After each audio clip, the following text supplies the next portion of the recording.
Webinar Seru TikTokan pada malam hari ini adalah seri yang ketiga dengan tema Tips and Tricks CT Scan of Appendix. Dan telah bergabung para speaker pada webinar ini antara lain Dr. Nurdopo Baskoro, spesialis radiologi konsultan, Dr. Nelly Susanto, spesialis radiologi konsultan. Selamat malam Dr. Baskoro, selamat malam Dr. Nelly. Dan selamat malam Dr. Nelly. Dan sebagai narasumber radiologi adalah Dr. Sahat Matondang, spesialis radiologi konsultan. Selamat malam Dr. Sahat. Oh, mungkin Dr. Sahat belum bergabung. Dan kita langsung masuk pada materi yang pertama, yaitu tentang etik kedokteran yang akan dibawakan oleh Dr. Nurdopo Baskoro, spesialis radiologi konsultan.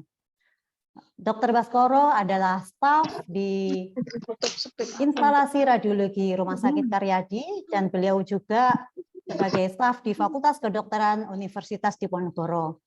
Beliau juga sebagai Kepala Instalasi Sistem Informasi Rumah Sakit Karyadi Semarang dan beliau juga sebagai Ketua Perhimpunan Radiologi Cabang 6 Jawa Tengah.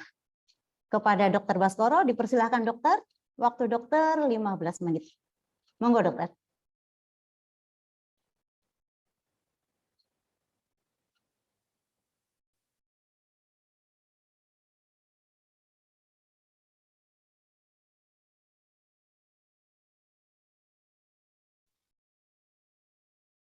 Bentar. Apakah sudah terlihat slide saya? Sudah, Dok. Baik, terima kasih. Selamat malam, Assalamualaikum warahmatullahi wabarakatuh. Salam sejahtera untuk kita semua. Terima kasih pertama saya ucapkan kepada panitia yang telah memberikan kepercayaan dan kesempatan saya untuk bisa sharing di kesempatan pada malam hari ini. Terima kasih juga kepada PDSRI Jaya dan Prabdin yang sudah menyelenggarakan seru TikTokan yang sangat bermanfaat ini.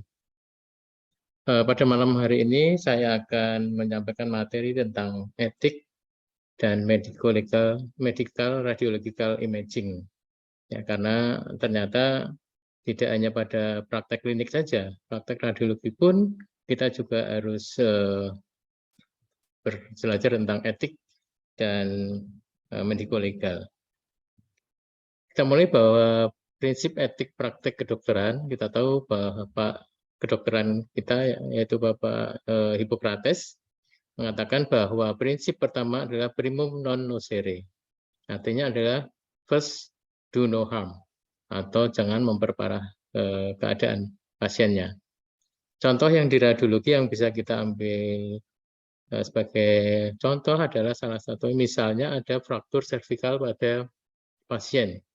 Kita tidak boleh terlalu banyak memanipulasi ketika kita akan melakukan foto servikal, tidak boleh memposisikan atau kita mengambil foto oblik sehingga akan memperparah keadaan pasien. Contoh lain juga misalnya kita akan melakukan pemeriksaan CT scan yang ternyata pasien itu pada pemeriksaan fungsi ginjalnya kurang baik sehingga kita tidak bisa memaksakan diri atau mengharuskan untuk penggunaan zat kontras. Karena prinsip pertama dari etik tadi adalah primum non nocere, jangan memperparah keadaan. Jangan sampai pemeriksaan yang kita lakukan justru akan memperberat keadaan pasien. Kemudian prinsip yang kedua adalah bonum facere atau do good for the patient. Jadi artinya kita mengetahui apa yang benar itu tidak berarti apabila kita tidak melaksanakan apa yang kita anggap benar tadi. Jadi seperti contoh misalnya ketika kita melakukan pemeriksaan fluoroskopi pada bayi, tentunya kita juga harus melindungi organ-organ vital yang sensitif terhadap sinar radiasi. Kita tahu bahwa ada risiko terhadap organ-organ vital pada pediatrik, tetapi kita tidak melakukan perlindungan terhadap apa yang seharusnya kita lakukan. Nah, ini tidak sesuai dengan bonum facere atau do good for the patient, ya, seperti itu. Jadi pemeriksaan radiologi sekarang juga sudah bergeser, semua berfokus pada kebutuhan dan kepentingan pasien. Ya. Ada 4 prinsip dasar etika kedokteran. Yang pertama adalah otonomi. Ya, setiap orang berhak menentukan apa yang dilakukan terhadap tubuhnya. Oleh karena itu, kita pasti meminta informed consent untuk tindakan-tindakan yang akan kita lakukan, terutama tindakan-tindakan yang invasif. Karena kita tidak boleh melakukan tindakan apabila pasien sendiri tidak menyetujui dengan apa yang akan kita lakukan. Ya. Kemudian pemberian informed consent harus betul-betul dengan bahasa yang dimengerti oleh pasien atau keluarga pasien. Kita tidak boleh menggunakan bahasa-bahasa kedokteran yang mereka sendiri tidak memahami, yang buntutnya nanti justru bisa menyebabkan adanya tuntutan, misalnya pasien itu merasa tidak mendapatkan informasi yang sebenarnya. Kemudian prinsip yang kedua adalah beneficent atau meningkatkan kesehatan pasien, melakukan upaya terbaik dan pertimbangan bersifat individu berorientasi pada pasien. Artinya adalah semua tindakan itu bersifat individual, ya, tidak bisa kita samakan antara satu pasien dengan yang lain. Karena kita tahu kondisi pasien pasti juga akan menentukan dengan pemeriksaan apa yang akan kita lakukan. Ya, seperti misalnya pasien dengan kegawat daruratan yang mestinya diagnostiknya itu dengan melakukan CT scan, tetapi dengan pasien yang tidak transportable, dengan keadaan pasien yang sudah demikian kritis, kita tidak bisa memaksakan untuk dilakukan pemeriksaan di radiologi. Kita bisa melakukan pemeriksaan USG fast misalnya seperti itu, meskipun gold standarnya adalah pemeriksaan CT scan abdomen misalnya seperti itu. Jadi semua bersifat individual dan berorientasi pada keselamatan pasien. Kemudian yang ketiga adalah non-malfeasance atau tidak membahayakan pasien. Itu sama dengan tadi ya, prinsip pertama tadi, bahwa semua tindakan kita harus mempertimbangkan juga kerugian yang bisa didapat oleh pasien. Jadi tetap kita harus pikirkan keselamatan pasien.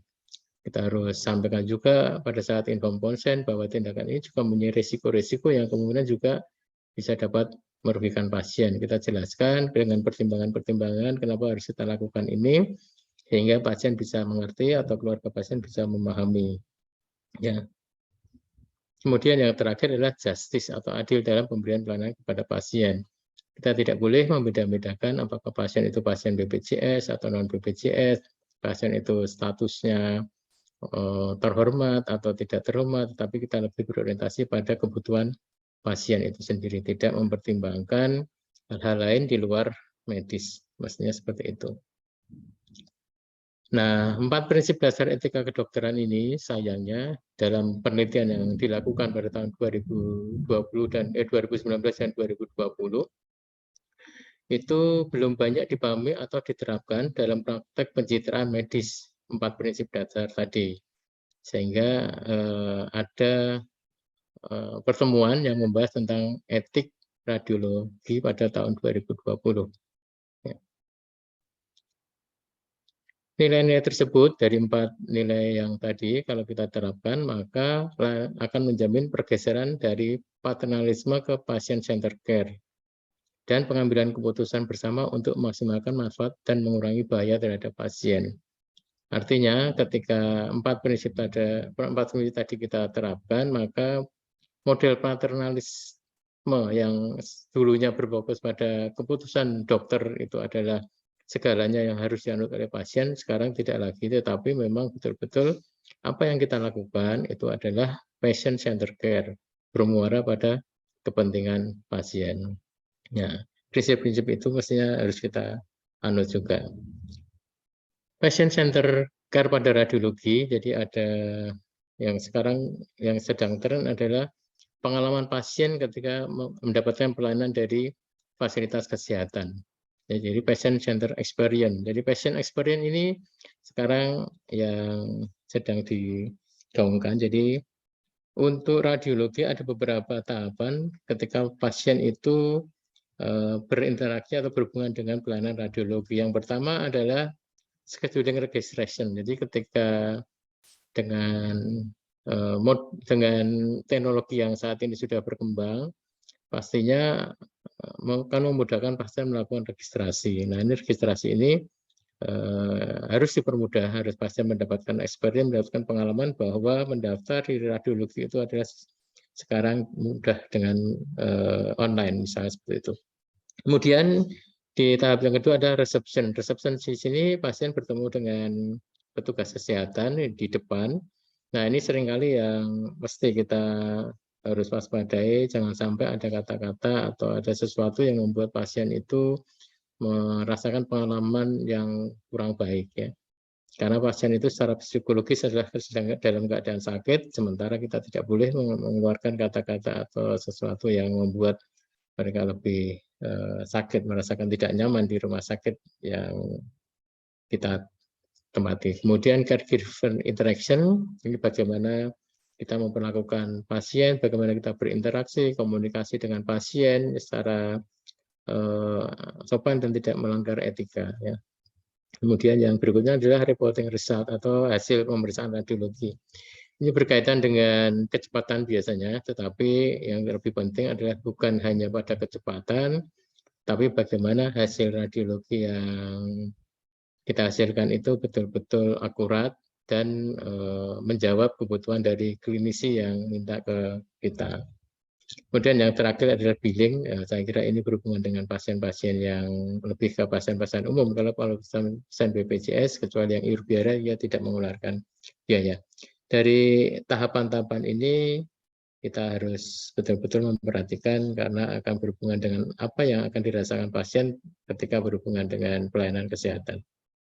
Kita sekarang berbicara dengan proteksi radiasi. Pada awalnya, proteksi radiasi itu tidak ditujukan untuk melindungi pasien, tapi lebih untuk menjamin keselamatan pekerja. Jadi kita tahu bahwa untuk mengurangi bahaya radiasi ada 3 hal. Yang pertama waktu, jarak, dan shielding. Waktu, semakin sedikit waktu yang diterima, maka akan semakin sedikit radiasi yang diterima. Kemudian distance, semakin jaraknya jauh, berarti radiasinya akan semakin sedikit yang diterima, dan shielding atau alat pelindung diri. 3 hal ini bisa dilakukan oleh petugas, tetapi tidak bisa diterapkan pada pasien. Karena ketika pasien itu dilakukan fluoroskopi, jarak 1 meter ya harus jaraknya 1 meter. Tidak bisa kemudian fluoroskopi pasien yang berbaring dibuat jarak 2 meter, seperti itu. Waktu juga yang menentukan adalah petugas kesehatan. Nah, oleh karena proteksi radiasi sekarang lebih untuk melindungi pasien, maka ada beberapa hal yang bisa kita lakukan. Yang pertama adalah dosis penggunaan yang rendah. Jadi kalau kita misalnya membeli alat cath lab, misalnya pasti yang ditawarkan oleh vendor adalah alat ini mempunyai dosis yang rendah, low dose, jadi lebih aman.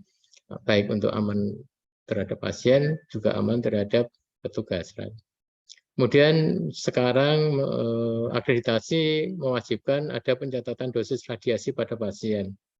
Tidak lain ini adalah untuk melindungi pasien, sehingga pasien yang terpapar radiasi dapat kita lihat akumulasi berapa dia mendapatkan dosis ketika melakukan pemeriksaan di tempat radiologi.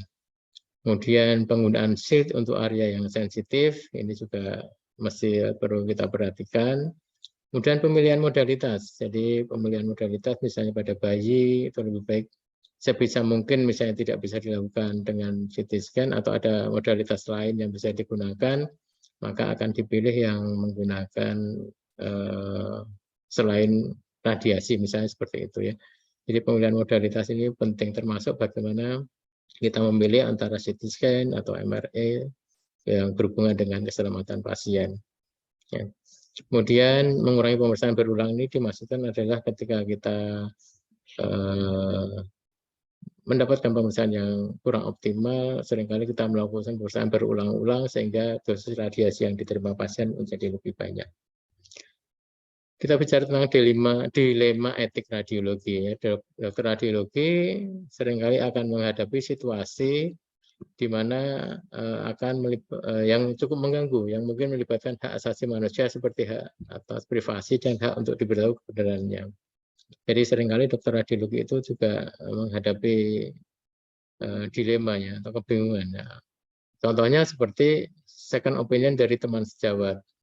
ketika kita mendapatkan second opinion dari teman sejawat, yang kebetulan teman sejawat itu terlewatkan, tidak mendapatkan lesi atau kelainan pada pemeriksaan sebelumnya, datang pasien untuk minta second opinion kepada kita harus berhati-hati menyampaikan kepada pasien, kita tidak boleh menyalahkan ke pasien, menyalahkan teman sejawat kita yang baca sebelumnya, kita harus sampaikan dengan bijak.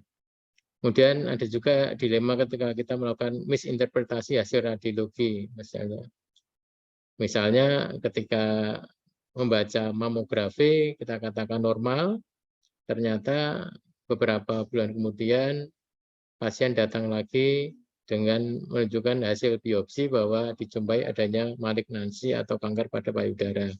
Kemudian pasien datang minta penjelasan terhadap hasil radiologi yang kita tulis normal. Seperti itu menjadi dilema seorang dokter radiologi, tapi bagaimana kita menjelaskan kepada pasien, bukan berarti kita menghindar. Kemudian informed consent yang kurang jelas ini juga akan membuat masalah, menjadi dilema pasien-pasien yang melakukan pemeriksaan radiologi. Kemudian dilema lagi ketika kita mendapatkan hasil pemeriksaan yang kurang optimal atau non-diagnostik. Sementara kita harus diminta untuk membaca dan membuat ekspertise. Dilema kita adalah apakah kita harus mengulang pemeriksaan, apakah kita membaca sesuai dengan apa adanya. Nah ini kita harus bijak, jangan sampai kita membuat expertise misalnya, sementara sebetulnya kita tidak bisa mendapatkan informasi yang baik dari hasil foto yang sudah dilakukan. Nah, kalau memang misalnya harus diulang, ya kita sampaikan ke pasien dengan alasan-alasan yang masuk akal, justifikasi yang baik, sehingga pasien bisa menerima. Kemudian keadaan klinis pasien ini juga seringkali menjadi dilema teman-teman radiologi ketika kita menjumpai pasien yang misalnya dia harus melakukan pemeriksaan CT scan, sementara dia urin kreatinnya tinggi, atau pasien-pasien dengan kegawat daruratan, apakah kita harus menggunakan kontras atau tidak ketika fungsi ginjalnya tidak baik, itu juga menjadi dilema. Tetapi sekali lagi, kepentingan pasien adalah kepentingan yang diutamakan. Kita harus menimbang-nimbang apakah tindakan yang akan kita lakukan itu lebih bermanfaat ketika harus kita kerjakan, atau justru tidak bermanfaat atau memperparah keadaan pasien. Ini adalah dilema radiologi. Kita harus mempertimbangkannya dengan baik. Nah, ketika dokter akan menyampaikan apa yang didapat berterus terang kepada pasien, seringkali dokter itu merasa tidak yakin dengan kata-kata yang akan dipilih. Jadi sebetulnya dokter itu akan berterus terang apa yang misalnya terjadi misinterpretasi tadi, kita harus menjelaskan bahwa pemeriksaan ini sebetulnya bisa kita kompilasi atau kita konfirmasi dengan pemeriksaan lain, misalnya seperti itu ya. Nah, dengan keterbukaan ini kadang dokter merasa tidak yakin dengan kata-kata yang akan dipilih, takut nanti kalau seolah akan diinterpretasikan lain oleh pasien. Kemudian dokter seringkali juga ragu untuk secara terbuka menyatakan bahwa telah terjadi kesalahan. Nah, ini jarang dokter yang mau mengakui kesalahan, bukan jarang ya, tetapi harus betul-betul mempertimbangkan, karena seringkali hubungan antara dokter pasien yang komunikasinya tidak baik itu justru bisa menjadi masalah. Ya, jadi komunikasi ini penting antara dokter dan pasien. Seringkali komplain-komplain yang terjadi di rumah sakit adalah karena tidak adanya komunikasi antara pasien dan dokter, atau keluarga pasien dan dokter. Karena kita tahu ya, penunggu pasien berganti-ganti, misalnya kita harus menjelaskan ke keluarganya, sementara pasien sendiri dengan keadaannya misalnya sudah terlalu tua, kita tidak bisa jelaskan, itu akan menyebabkan komunikasi antara dokter dan keluarga yang tidak optimal. Kemudian yang ketiga adalah khawatir dengan meminta maaf, berarti harus mempertanggungjawabkan kesalahan yang terjadi. Ini juga menjadi kendala ketika dokter akan menyampaikan ke pasien. Jangan-jangan nanti pasien menuntut karena saya tidak menemukan kelainan pada foto yang dibaca seperti itu. Hambatan lain adalah ketakutan dianggap sebagai malpraktek. Jadi dokter seringkali tidak menyampaikan, tetap karena takut jangan-jangan nanti ini dianggap malpraktek, nih saya harus berhadapan dengan lawyer dan seperti itu. Kemudian hambatan lain adalah malu karena membuat kesalahan. Ya, padahal setiap orang pasti bisa membuat kesalahan ya, tergantung bagaimana kita menyampaikan ke pasien. Tapi seringkali dokter merasa malu, dianggap nanti kurang cakap dan sebagainya, sehingga justru tidak ada komunikasi yang baik dengan pasien. Kemudian yang ketiga adalah berkurangnya kepercayaan diri. Ya, jadi dengan menyampaikan ke pasien, rasa percaya dirinya menjadi kurang karena sudah mengakui ada kesalahan yang telah dibuat. Ya, tapi sebetulnya ada kalau di luar negeri ada aturannya keterbukaan. Jadi keterbukaan ini diatur dalam suatu regulasi, tapi sebenarnya di kita belum ya, belum ada. Slide terakhir, jadi dilema etik radiologi, komunikasi yang baik dengan pasien mengurangi resiko mendikbud legal daripada penjelasan diminta oleh pihak ketiga. Jadi ini maksudnya adalah ketika kita melakukan USG, kita sebetulnya bisa komunikasi dengan baik dengan pasien ya. Tidak harus kita, kalau ditanya nanti dokter yang merawat yang akan menjelaskan, sebenarnya tidak juga seperti itu. Jadi kita bisa jelaskan ke pasien, ya, misalnya apa yang kita temukan, kita sampaikan secara awam tentunya sesuai dengan pemahaman pasien. Itu akan lebih baik daripada kita tidak ada komunikasi dengan pasien. Yang lebih-lebih lagi nanti yang minta penjelasan adalah pihak ketiga. Pihak ketiga itu bisa keluarga pasien, bisa juga lawyer atau pengacara pasien. Nah, ini akan lebih repot. Jadi komunikasi, saya sering waktu saya jadi Yanmed, saya beberapa kali justru masalah-masalah yang dihadapi adalah karena komunikasi.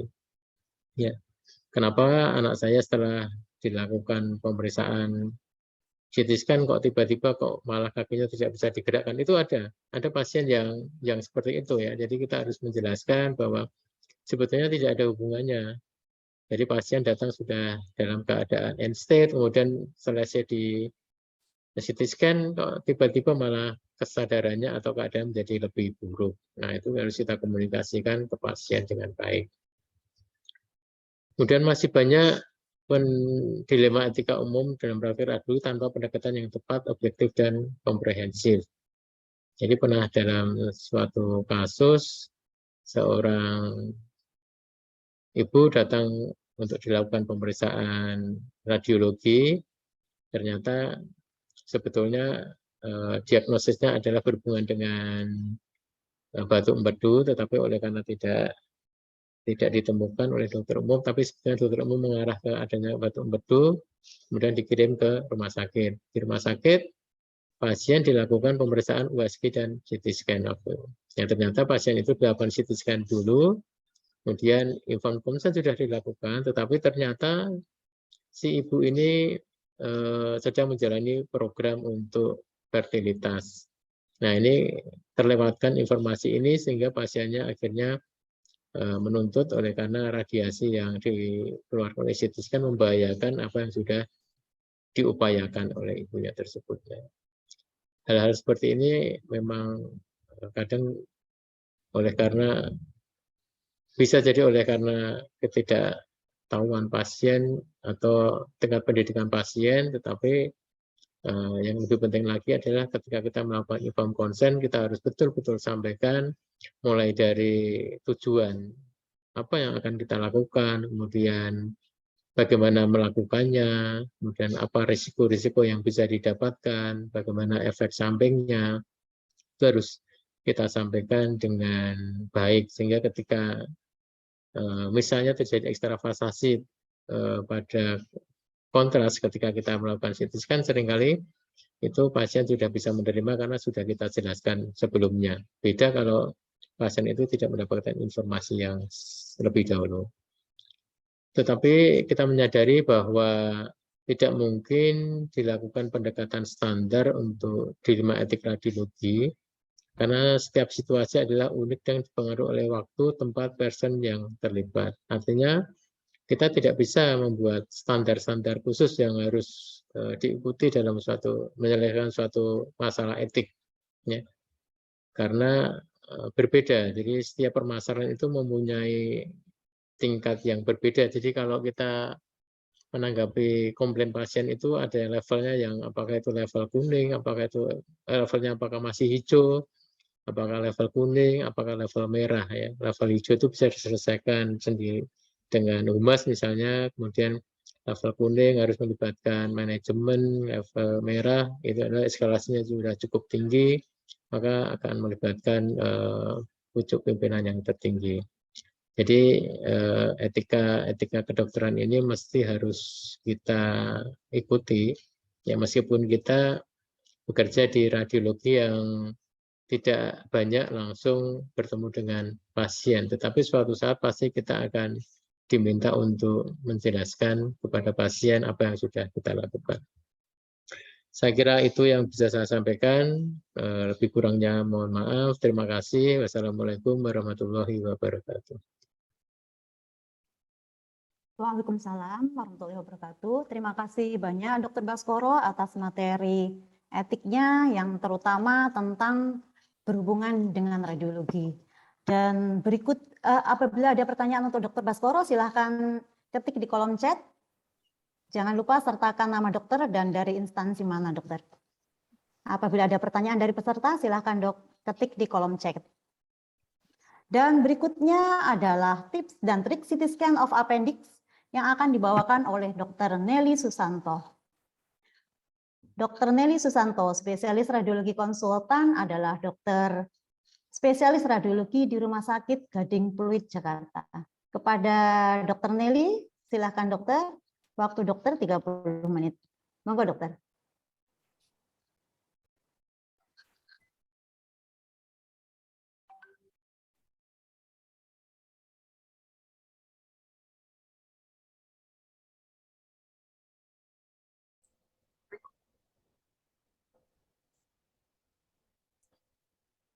Terima kasih kepada moderator Dr. Lely dan panitia atas kesempatan yang diberikan kepada saya untuk mengisi acara seru TikTokan yang ketiga pada malam hari ini.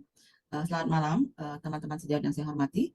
Pada malam hari ini kita akan berdiskusi mengenai topik tips dan trik CT appendix.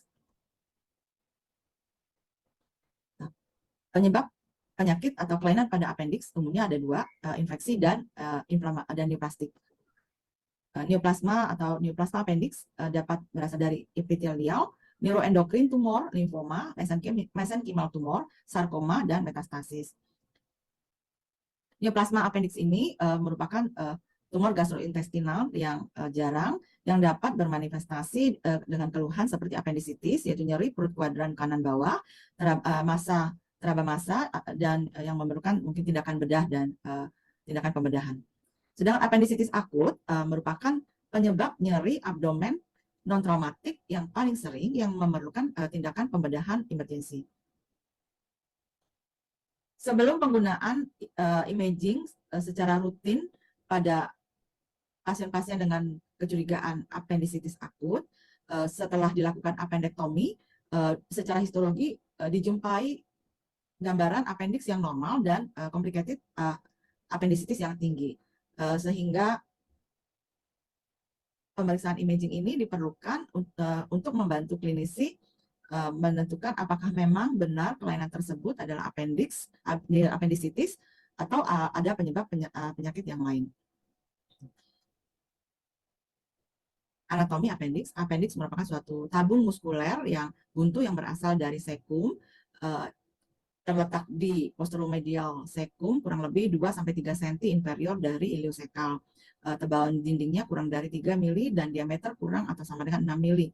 Rata-rata panjangnya 8 sampai dengan 10, bisa 5 sampai 8 cm atau yang panjang mencapai 35 cm. Appendix ini menghasilkan cairan mukus dengan produksi 3 sampai 4 ml per hari dan volume dari lumen appendix itu kurang lebih 1 cc. appendix dari oleh arteri appendicularis dan dengan draining vein ke vena appendicularis, sistem limfatik menuju ke mesenterica superior dan saraf simpatik parasimpatik dari plexus mesenterica superior, dan pada appendix ini terdapat river vein menuju ke umbilicus setinggi torakal 10. Sehingga kita sering mendapatkan pasien dengan appendicitis dengan keluhan nyeri di umbilikal terlebih dahulu. Appendix ini merupakan organ intraabdominal, tetapi ujungnya atau tipnya dapat berubah posisi berada di rongga abdomen, bisa di retrosekal, pelvis, prepostileal, promontorium parasekal, dan subsekal. Tetapi dapat juga appendix ini dijumpai pada lokasi yang berbeda yang lain, misalnya di canalis inguinalis yang kita sebut Mayen hernia, atau di canalis femoralis kita sebut the Garengio hernia. Selain itu juga appendix juga dapat terletak di abdomen sisi kiri yang kita jumpai pada kelainan anomali kongenital seperti malformasi intestinal atau pada pasien dengan situs inversus. Kita masuk ke bahas neoplasma dari appendix. Neoplasma appendix yang terbanyak adalah tumor epitelial dan neuroendokrin. Tumor epitelial neoplasma ini dibagi menjadi mucinous dan non-mucinous. Yang mucinous itu biasanya yang banyak terjadi banyak adalah mukosel atau pseudomyxoma peritonei. Ini pembagiannya tumor-tumor primer dari appendix. Gejala klinis dari tumor appendix ini biasanya tidak khas, tetapi bila dia membesar dapat menyebabkan keluhan seperti akut appendicitis karena menyebabkan obstruksi dari lumen appendix. Tetapi dapat juga keluhannya tidak jelas, hanya nyeri di abdomen kanan bawah atau ada teraba massa. Pada kasus-kasus yang sudah lanjut dan cukup berat, misalnya karena pseudomyxoma peritonei, di mana kita jumpai ada musin di peritoneum dan di serosa dari organ pelvis dan abdomen, itu dapat menyebabkan nyeri abdomen yang menyeluruh atau adanya gastrointestinal obstruksi dan distensi dari abdomen. CT scan sensitif dalam mendiagnosis kelainan ini dan diperlukan pemeriksaan kontras oral dan kontras intravena untuk mendapatkan hasil yang baik. Biasanya pada neoplasma appendix ini lebar atau diameter appendix lebih besar dari 15 mili dan dijumpai adanya dilatasi kistik atau massa soft tissue. Appendiceal mukosel yang ini merupakan akumulasi abnormal dari musin yang menyebabkan appendix juga dilatasi yang abnormal. Ini dapat disebabkan oleh neoplastik atau non-neoplastik. Yang neoplastik biasanya disebabkan karena retensi dari mukus, karena adanya obstruksi dari lumen, dan diameternya biasanya kurang dari 2 cm. Sedangkan neoplastik mukosel diameternya dapat lebih dari 2 cm. Pada CT scan dijumpai dilatasi appendix yang terisi dengan cairan mukus yang terlihat sebagai hipodens. Bila dijumpai penebalan dinding yang irregular atau mural nodul, itu dapat kita memperkirakan ini adalah suatu malignan mukosel karena adenokarsinoma. Tetapi bila ada kalsifikasi atau septa, periappendial fast trending, intraperitoneal free fluid, itu tidak dapat membantu kita dalam mendiagnosis apakah ini suatu benign atau malignan. Dan bila kita jumpai adanya appendiceal mukosel, maka kita perlu mencari adanya cairan ekstraluminer atau musin ekstraluminer yang dapat terletak di periappendial space atau tersebar di cavum peritoneum atau di permukaan organ-organ di abdominal dan pelvis, juga termasuk di ovarium dan usus. Mukosel ini dapat ruptur spontan atau secara intraoperatif dan dapat menyebabkan terjadinya pseudomyxoma peritonei. Ini CT scan abdomen dengan mukosel. Kalau kita lihat di sini tampak dilatasi kistik dari appendix dan regular, dan kita tidak melihat adanya mural nodul.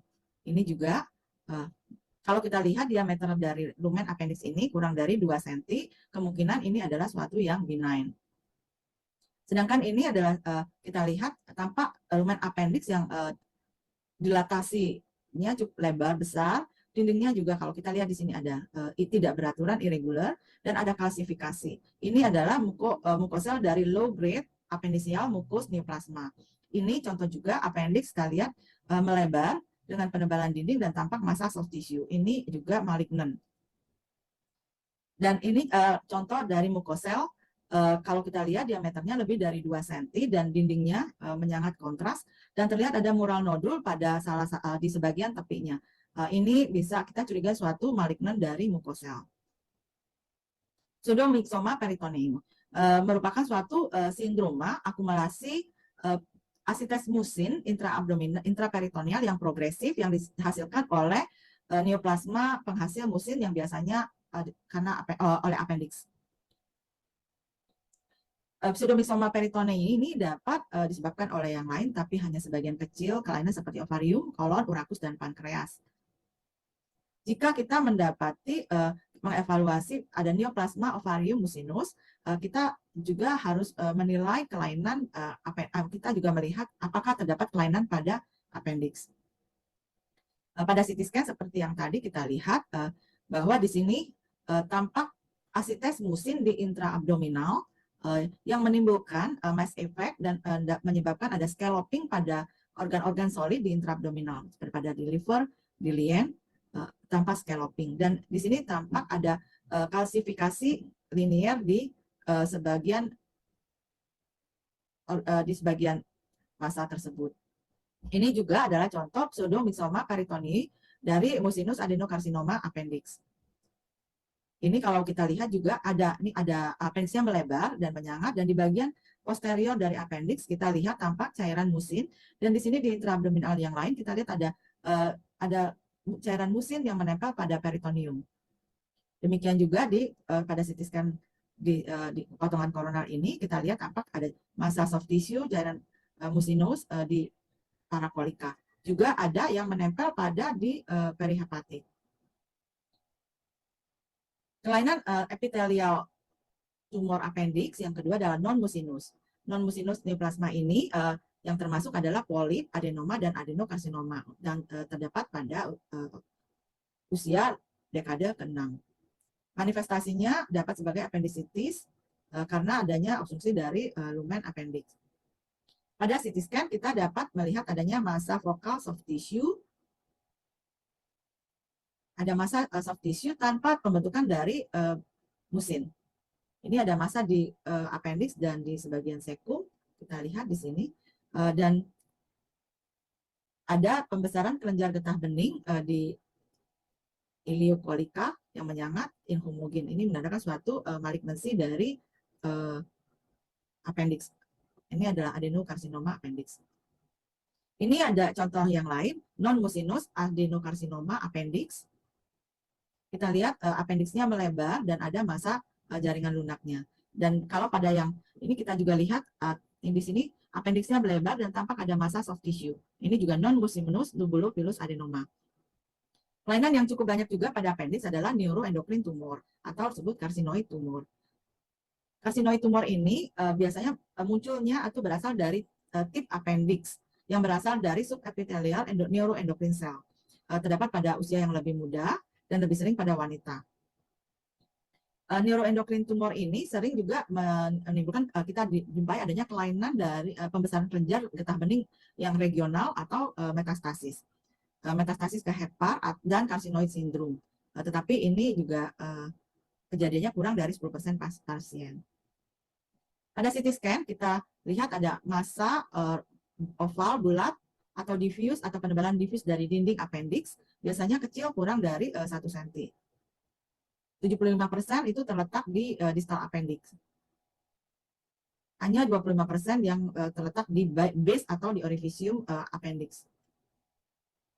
Dapat dijumpai kalsifikasi sehingga mirip kita berpikir bahwa itu suatu appendicolit. Di sini kalau kita lihat ada tampak appendix sebagian melebar dan ada kalsifikasi dengan penebalan dinding, penyangatan dinding dari appendix. Ini adalah neuroendocrine tumor appendix. Ini juga kita lihat neuroendocrine tumor dengan desmoid mass. Di sini appendixnya melebar, tampak massa solid yang menyangat setelah pemberian kontras. Kelainan lain dari appendix adalah limfoma appendix. Limfoma appendix yang primer jarang, Gejala klinisnya biasanya nyeri abdomen kanan bawah dan seperti gambaran appendicitis akut. Limfoma ini biasanya non-Hodgkin lymphoma, mantle cell, dan diffuse large B cell yang paling sering. Di sini kita lihat tampak ini appendixnya. Ini appendixnya melebar dan ada massa soft tissue di appendixnya. Dan di sini kita juga lihat ada multiple pembesaran kelenjar getah bening di retroperitoneal. Ini adalah high grade B cell lymphoma appendix. Ini juga kita lihat appendixnya juga melebar dan dengan massa soft tissue. Dan kita jumpai ada pembesaran kelenjar getah bening di retroperitoneal dan parailiaca externa. Ini adalah lymphoma B cell tumor juga. Sedangkan infeksi pada appendix yang paling sering adalah appendicitis akut. Appendicitis akut itu inflamasi pada appendix. Bisa simple atau complicated. Kalau complicated itu bisa kita jumpai adanya gangren, abses, perforasi. Biasanya dijumpai pada anak-anak dan dewasa muda dengan peak usianya dekade 2 dan 3. Penyebabnya dari appendicitis akut ini karena lumen appendix itu obstruksi, menyebabkan akumulasi cairan, lumen appendixnya distensi, menyebabkan infeksi, kongesti venus, iskemia, nekrosis, dan dapat terjadi perforasi. Penyebab dari obstruksi appendix ini bisa karena lymphoid hiperplasi, appendikolit, benda asing, atau Crohn disease, bisa juga tumor parasit seperti yang sudah kita bicarakan sebelumnya. Tetapi pada pasien-pasien yang telah dilakukan appendektomi, masih tetap dapat terjadi appendicitis akut yang kita sebut dengan stump appendicitis, itu infeksi dari sisa appendix yang ada. Gambaran klinik, gambaran yang klasik adalah nyeri di periumbilikal dalam 1-2 hari, kemudian dia akan terlokalisir di daerah McBurney. Biasanya disertai dengan demam, mual, muntah, dan pada laboratorium kita jumpai adanya leukositosis. Nyeri pada appendix ini, nyeri abdomen ini biasanya juga tergantung dari atau berhubungan dengan ujung dari appendix. Bila dia terletak di subhepatik, maka biasanya nyerinya adalah di abdomen kanan atas. Atau bila terletak di pelvis, nyerinya di pelvic, diare, dan ada keluhan tenesmus. CT scan sensitif ya untuk mendeteksi appendicitis ini. Dan untuk protokol dari CT scan appendix ini masih kontroversi. Umumnya yang dilakukan adalah CT scan whole abdomen atau abdomen dan pelvis dengan menggunakan kontras IV dan oral. Tetapi ini dapat disesuaikan dengan keadaan pasiennya. Karena radiasi, karena CT scan itu menggunakan radiasi, biasanya pada anak-anak, ada orang dewasa muda, orang-orang yang kurus, dan pada wanita-wanita muda reproduksi atau ibu hamil, yang pertama dilakukan adalah USG. Bila USG ini tidak konklusif mendiagnosis appendicitis, maka pemeriksaan dilanjutkan dengan pemeriksaan CT scan. Sedangkan untuk ibu hamil, bila tidak konklusif dengan USG, dilanjutkan dengan pemeriksaan MRI. Ada yang mengatakan penggunaan oral atau rektal kontras pada pasien appendicitis akut dengan pencegahan appendicitis akut ini tidak menambah kelebihan daripada bila hanya dilakukan dengan pemberian kontras intravena. Ini contoh dari CT scan abdomen tanpa kontras IV tetapi dengan menggunakan kontras oral. Di sini kita lihat lumen appendix yang tidak melebar dan terisi udara dan kontras ini normal. Ini pada pasien dengan hanya menggunakan IV kontras tanpa kontras oral atau rektal. Di sini kita dapat melihat lumen appendix dengan jelas juga normal, diameternya normal, tidak tampak penebalan penyangatan ataupun ada fatty stranding. Pertama-tama pada CT scan abdomen untuk mencari apakah terdapat appendicitis, kita harus cari appendixnya dulu dengan melihat iliosekal. Biasanya di inferior dari iliosekal itu akan keluar suatu tabung muskuler yang buntu yang berisi udara. Bila dia terisi cairan dan dindingnya tebal, itu dapat kita curigai suatu appendicitis. Kalau sudah ketemu appendix, maka kita nilai apakah itu suatu gambaran appendicitis akut.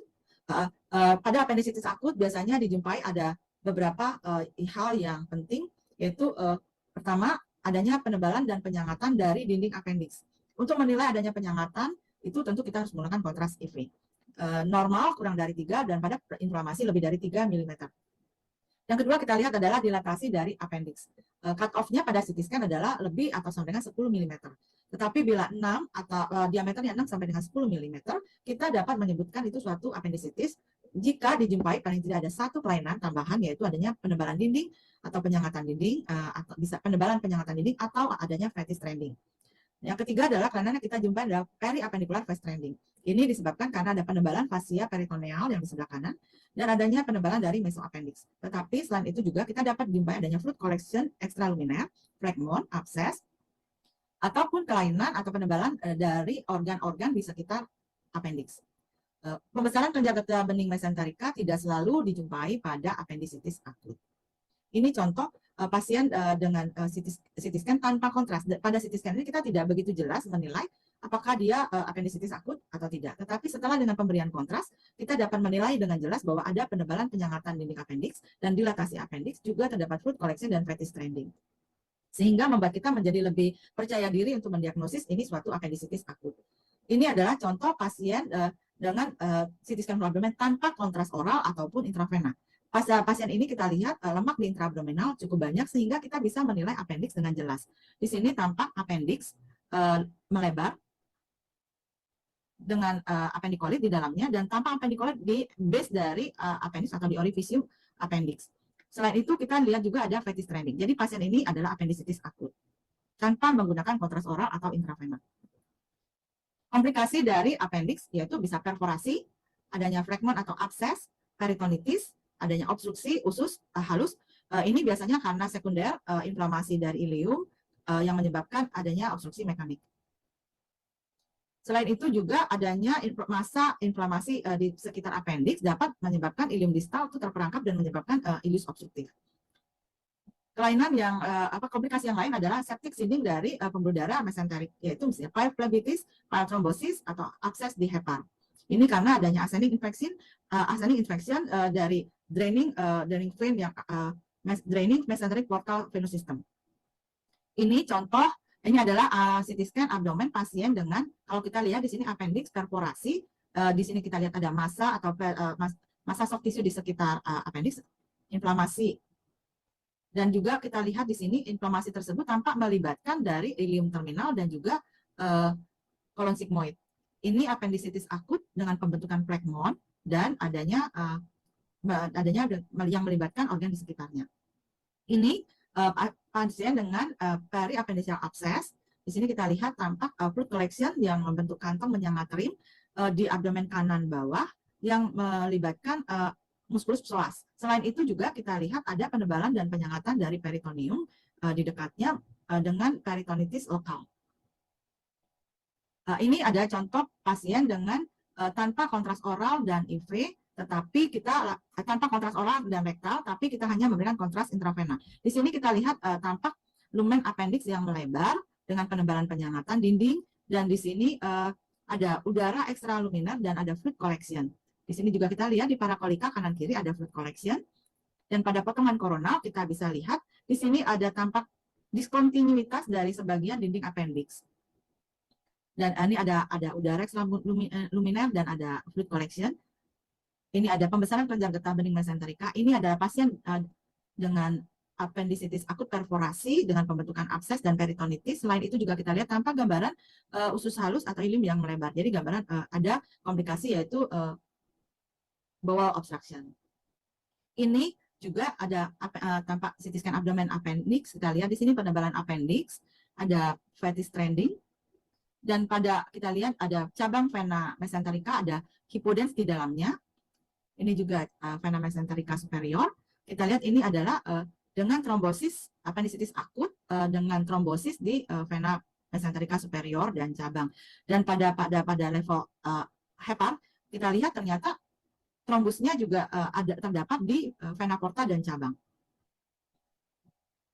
Kadang-kadang kita menilai appendix itu bisa negatif palsu.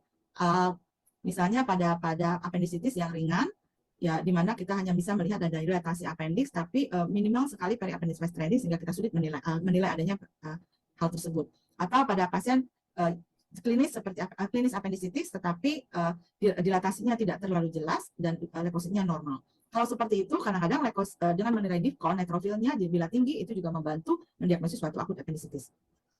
Pada appendicitis dengan pemberian kontras oral atau rektal dengan gambaran sign and head sign, kita dapat mencurigai suatu appendicitis akut yang baru, di mana kita dapat penebalan simetrik dari muara appendix yang menyebabkan kontrasnya membentuk gambaran seperti arrowhead. Ini contoh dari mild appendicitis. Ini kita lihat lumennya sedikit lebar, fetish trendingnya hanya sedikit terlihat. Ini pada pasien dengan kita lihat dengan pemberian kontras oral dan rektal juga intravena. Di sini kita lihat ada penebalan dari orificium atau base appendix. Ini adalah gambaran arrowhead sign.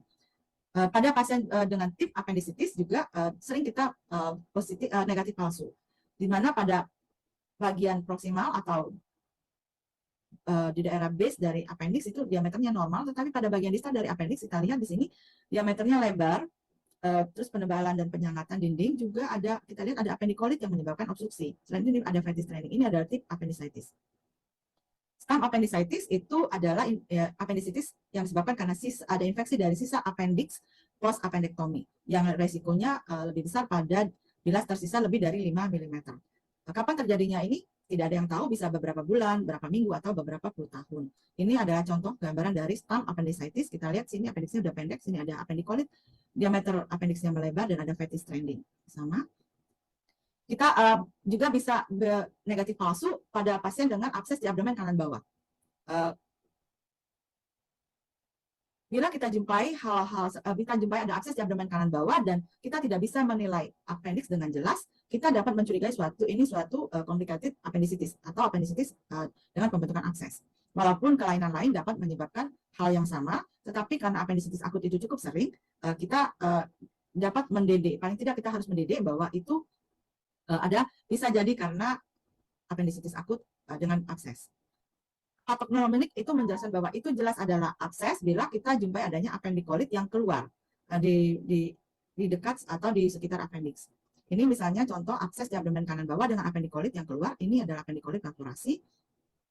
Pada pasien dengan false positive appendicitis itu bisa kalau kita juga ada pelebaran atau dilatasi appendix dan penebalan appendix, tetapi hal ini disebabkan karena infeksi dari organ sekitar. Misalnya pada inflamasi atau infeksi dari penyakit di abdominal atau di pelvis, itu juga dapat menyebabkan kelainan dari appendix. Sigmoid diverticulitis atau dari adanya tuba ovarian abses, terutama yang di sebelah kanan, itu juga dapat menyebabkan false positive. Ini contoh dari adalah diverticulitis cecum.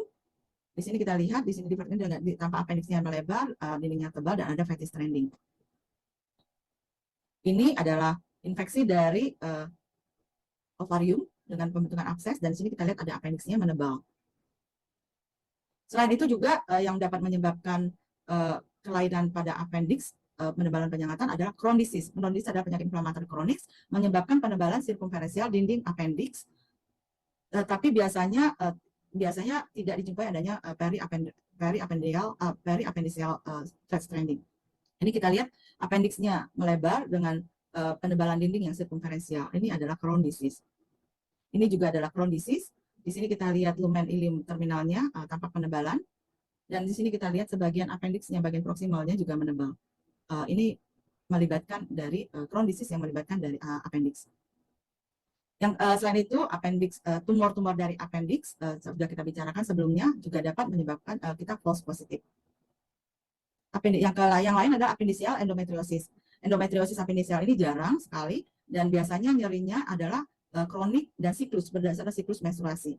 Dan pada CT scan kita lihat ada tampak nodul di dinding yang memberikan gambaran tidak begitu khas. Ini gambaran dari endometriosis appendix. Selain itu juga ada dilatasi lumen appendix yang disebabkan karena obstruksi dari usus. Di sini kita lihat sekumnya sangat melebar dan appendixnya juga lebar. Ada penebalan, tetapi kita tidak melihat adanya fetish trending di sekitarnya. Ini juga bukan appendicitis. DD dari appendicitis akut adalah mesenteric adenitis. Ini banyak pada anak-anak.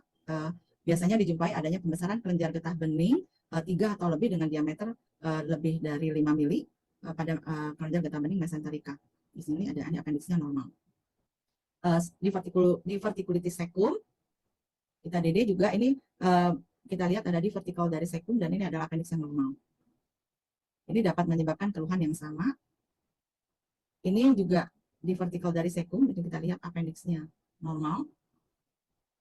Yang ketiga adalah epiploid appendicitis. Ini jarang bisa disebabkan inflamasi, torsi atau iskemia dari epiploid appendage. Pada CT scan kita lihat tampak massa densitas jaringan massa densitas lemak di sekitar kolon dengan ada biasanya bagian tepinya ada rim, dan di tengah dari massa tersebut ada round atau hyperdense kecil yang merupakan trombosis dari vena centralis. Di sini ada fetid stranding. Ini adalah epiploid appendicitis. Dan yang selain itu DD-nya adalah omental infarction. Ini juga jarang disebabkan oleh infark segmental dari beberapa bagian omentum.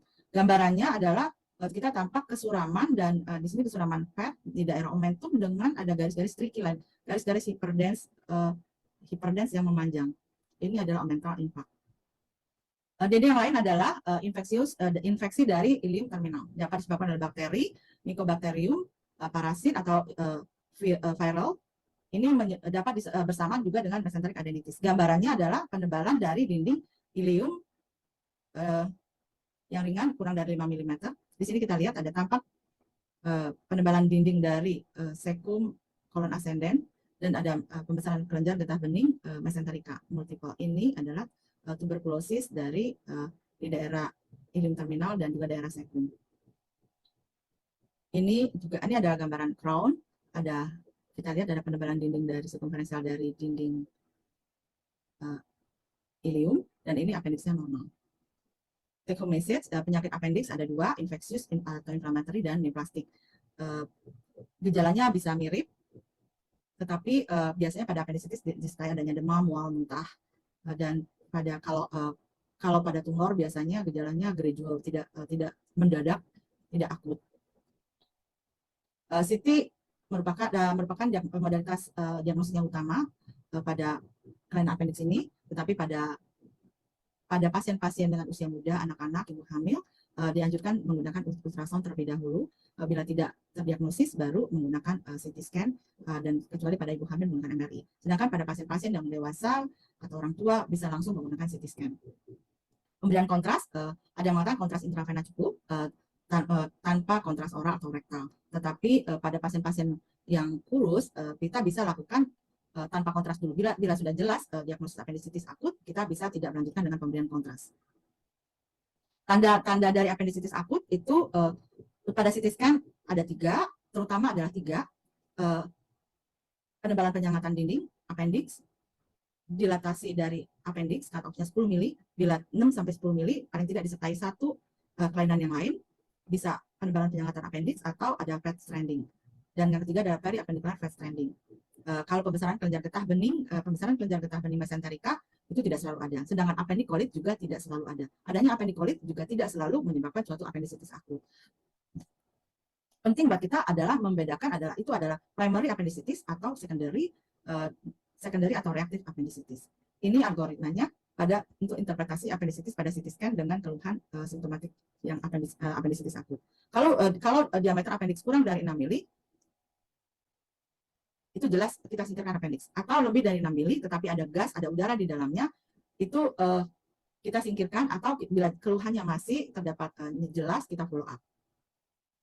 Atau kita cari penyebab yang lain.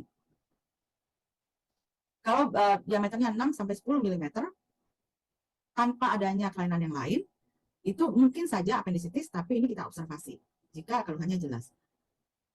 Bila diameter appendix 6-10 mm, dengan penebalan penyangatan dinding appendix tapi tidak ada fat stranding, keluhannya jelas, itu kemungkinan adalah appendicitis. Tetapi bila appendixnya diameter lebih dari 10 atau 6-10, tetapi dijumpai ada penebalan penyangatan dinding appendix disertai fat stranding, itu adalah khas suatu appendicitis akut. Terima kasih.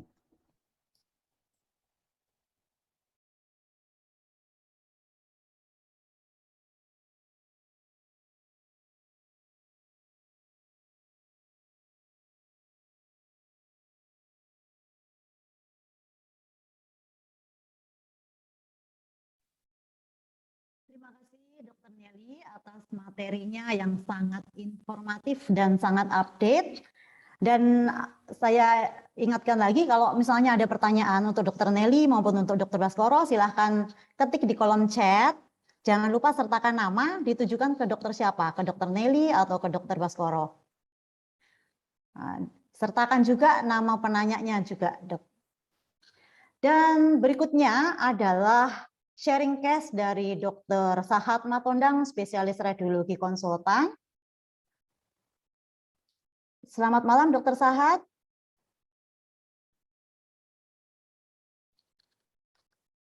Selamat malam, Dr. Sahat. Malam, Dok. Oh, baik. Baik, saya bacakan kurikulum VT singkat Dr. Sahat.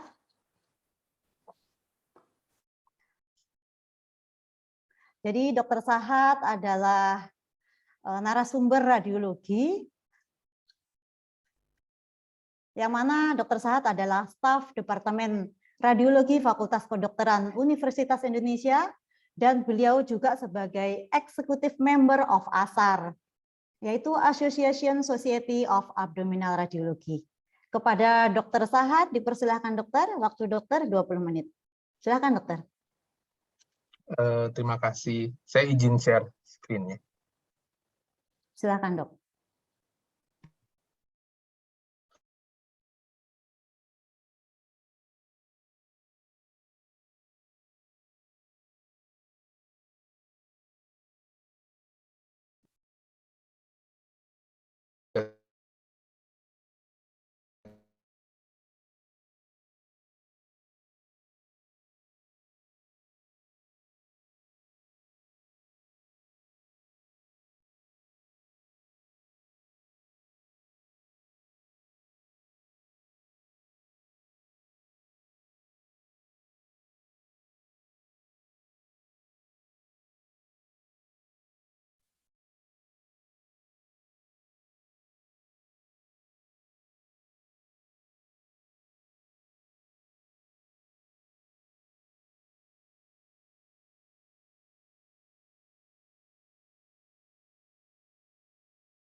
Belum muncul dokter Sahat.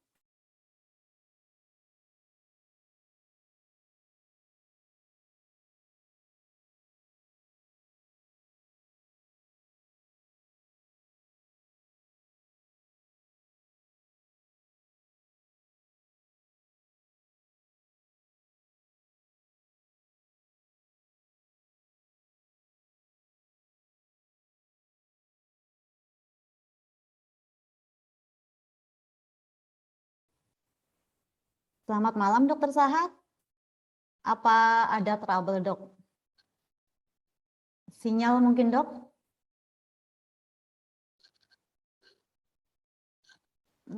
Dokter Sahat? Oh, mungkin ada trouble dari dokter Sahat. Baik. Sebentar, kalau sudah bagus, kembali ke dokter Sahat. Jadi kita beralih ke sponsor utama kita, sponsor satu-satunya dari webinar ini yaitu Philips. Pak Stanley. Selamat malam Pak Stanley. Ya, baik. Selamat malam, Bu Leli. Oke, jadi silakan Pak Stanley, silakan presentasi dari Philips. Ya, baik. Terima kasih. Silakan Pak. Ya, saya izin share screen ya, Bu ya. Silakan.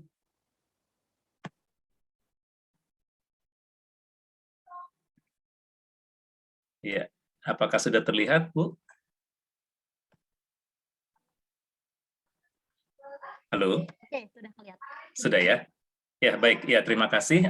Selamat malam dari peserta webinar. Jadi, terima kasih juga kesempatannya dari panitia untuk kita juga membagikan sedikit informasi yang memang terkait teknologi perkembangan CT scan ke depannya.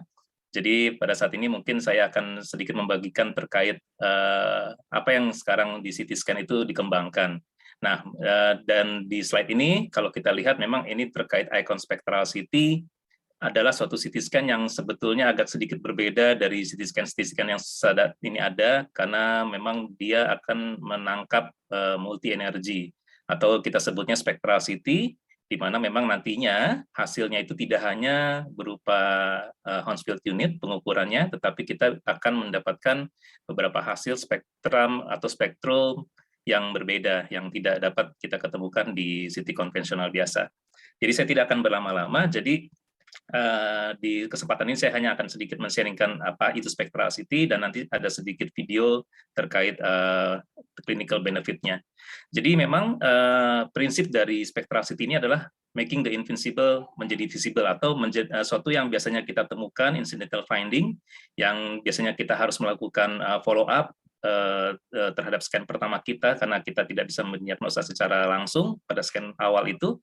Nah, dengan adanya spectral CT diharapkan kita bisa langsung melakukan diagnosa dengan lebih baik karena adanya gambaran atau hasil-hasil yang memang memberikan kita suatu gambaran lain yang biasanya kita lihat. Nah, memang di sini apa yang bisa didapat dari CT scan itu karena perkembangan dari detektornya. Jadi kalau kita lihat di slide ini, detektor CT scan dari spektral ini ada dua lapisan yang dia bisa menangkap energi rendah dan tinggi. Jadi mungkin dari teman-teman radiologis suka mendengar adanya CT scan dual energy atau dual source. Nah, di sini di teknologinya Philips sebetulnya source-nya hanya satu, tetapi yang membedakan adalah teknologi dari detektornya, di mana detektor ini bisa menangkap energi tinggi dan rendah, sehingga nanti dia bisa menangkap hasil spektral atau spektrum result. Seperti itu. Nah, apa saja yang bisa didapat? Sebetulnya di sini kita bisa lihat di sebelah kiri adalah conventional image atau conventional CT yang dihasilkan gambarnya. Nah, di sebelah kanan adalah hasil-hasil spektral atau hasil spektrum yang bisa didapatkan selain dari pengukuran HU, seperti electron density ataupun calcium suppression, sehingga kita bisa melihat hasil MSK seperti di MRI. Tetapi yang utamanya biasanya adalah bagaimana alat ini bisa meningkatkan kontras ataupun juga bisa mereduksi artefak yang muncul yang biasanya tidak mungkin dilakukan di CT konvensional biasa. Nah, ini adalah beberapa benefit di mana kalau kita lihat dengan menggunakan konvensional CT, ini biasanya kita menemukan tantangan pada saat incidental finding, ataupun pada ada scan-scan yang challenging, ataupun terkait terhadap dosis kontras ataupun dosis radiasinya. Nah, di sebelah kanan ini sebetulnya spectral detector itu akan memaksimalkan nilai foton yang didapat dari penangkapan energinya yang dual energi tadi, dan juga yang diuntungkan dengan teknologi detektor sebetulnya user itu tidak perlu memilih protokol khusus pada saat mau memilih atau menggunakan spektral atau menangkap dual energi, karena semua scan yang menggunakan teknologi detektor sebetulnya nantinya protokol akan sama kita menggunakan CT konvensional biasa, tetapi semua hasil itu akan mendapatkan hasil konvensional dan juga hasil spektral dari setiap scan yang kita lakukan. Sehingga salah satu benefitnya di bawah kanan ini kita bisa lihat adalah penggunaan kontras, di mana kalau kita sudah terbiasa menggunakan spektral CT ini, kita bisa menurunkan dosis kontras terhadap pasien, dan ini sudah di beberapa studi kasus itu bisa diturunkan hingga separuh dosis normal yang bisa kita gunakan di CT konvensional biasa. Dan ini juga tentunya akan terkait terhadap penggunaan dosis radiasi terhadap paparan ke pasien. Nah, kira-kira ini adalah gambaran sederhana saja, dan tetapi setelah ini saya akan putarkan sedikit video sekitar 5 menit bagaimana clinical benefit dari suatu studi kasus, memang tidak berhubungan langsung terhadap appendix, tetapi masih dikaitan dengan pemeriksaan abdomen. Nah, saya akan putarkan videonya.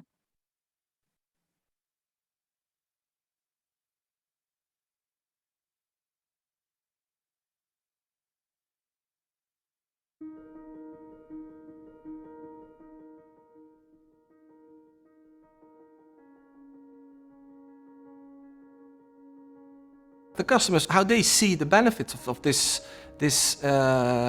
novel CT scanner.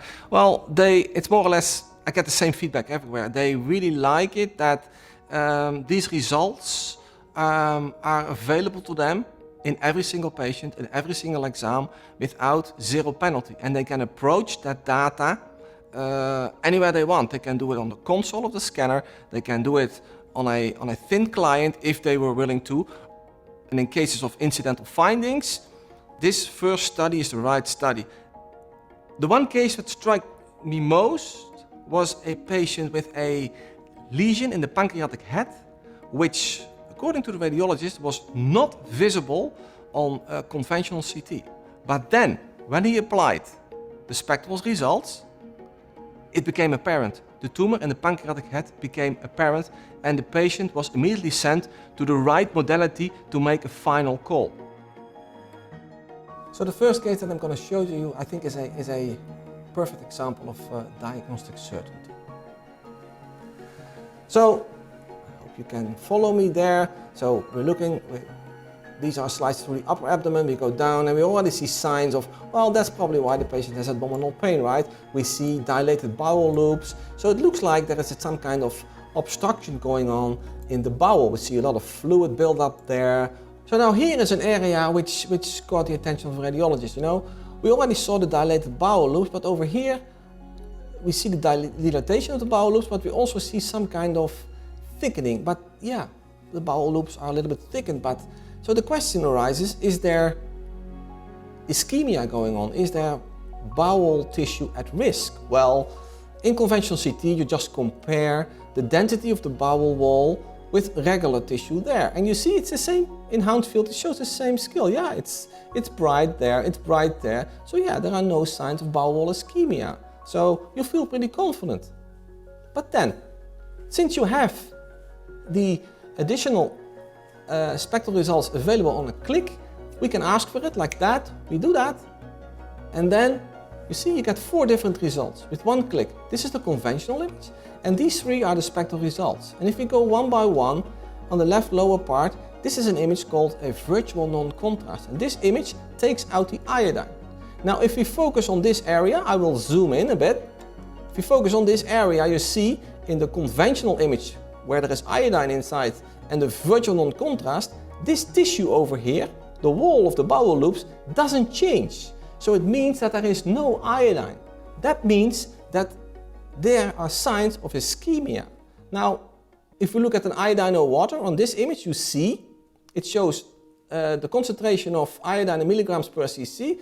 This bowel loop beautifully shows, it's bright, it's white, it shows iodine uptake like in the vessels there. But this pool of bowel loops doesn't show any enhancement. So this image shows there is no iodine uptake. This image we can quantify there is no iodine uptake. And if we focus on the right upper image, this is a nice image. Color always helps. It's a blended image over there. You see, this is the conventional image, and then I blend in with color, and you can and everywhere where it turns orange, there is iodine. So now on top of conventional, we have 3 different images showing that there is no iodine uptake in that area of the bowel loops. So there is bowel wall ischemia. Why does it turn up bright in a virtual non-contrast? Well, as a matter of fact, this is a hemorrhage within the bowel wall, which is associated with bowel wall ischemia.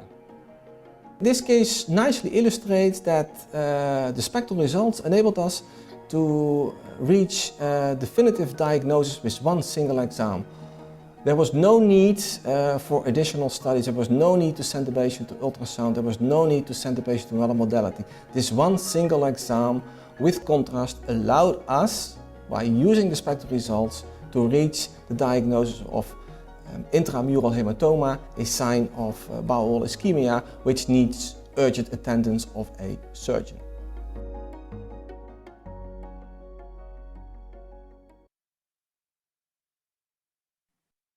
Iya, baik, terima kasih. Jadi semoga waktu yang singkat ini bisa memberikan informasi yang baru terkait perkembangan teknologi CT scan, khususnya dari Philips. Terima kasih. Saya serahkan ke Ibu Lely untuk waktunya. Terima kasih Pak Stanley. Terima kasih Philips. Semoga Philips semakin sukses dan semakin maju dan tidak bosan-bosan jadi sponsor setiap ada event-event radiologi, Pak Stanley. Sama-sama Ibu Lely. Semoga sukses juga. Terima kasih. Terima kasih Pak Stanley. Dan kembali ke Dr. Sahat. Dr. Sahat, apa sudah bergabung Dr. Sahat? atau belum? Selamat malam, Dokter Sahat. Malam dok. Oh, sudah. Syukurlah, sudah bagus. Saya terputus tadi. Ya. Iya, dokter. Nanti Silakan, dokter. memakai gambar kali ya. Maksudnya saya nggak pakai ini videonya. Ya, silakan, dokter. Oke. Terima kasih. Saya izin share screen. Monggo, dokter.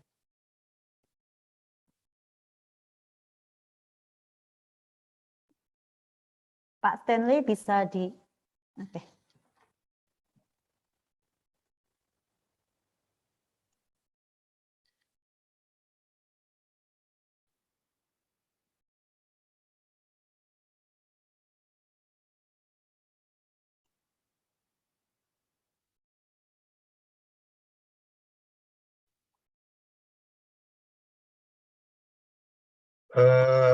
PowerPoint saya sudah terlihat ya? Sudah, dokter. Baik. Terima kasih, mudah-mudahan ini tidak ada kendala ke depan. Terima kasih sekali lagi saya ucapkan selamat malam, salam sejahtera buat kita semua. Saya sebagai narasumber sedikit mau memberikan pengalaman ya lebih dari 10 tahun jadi radiolog.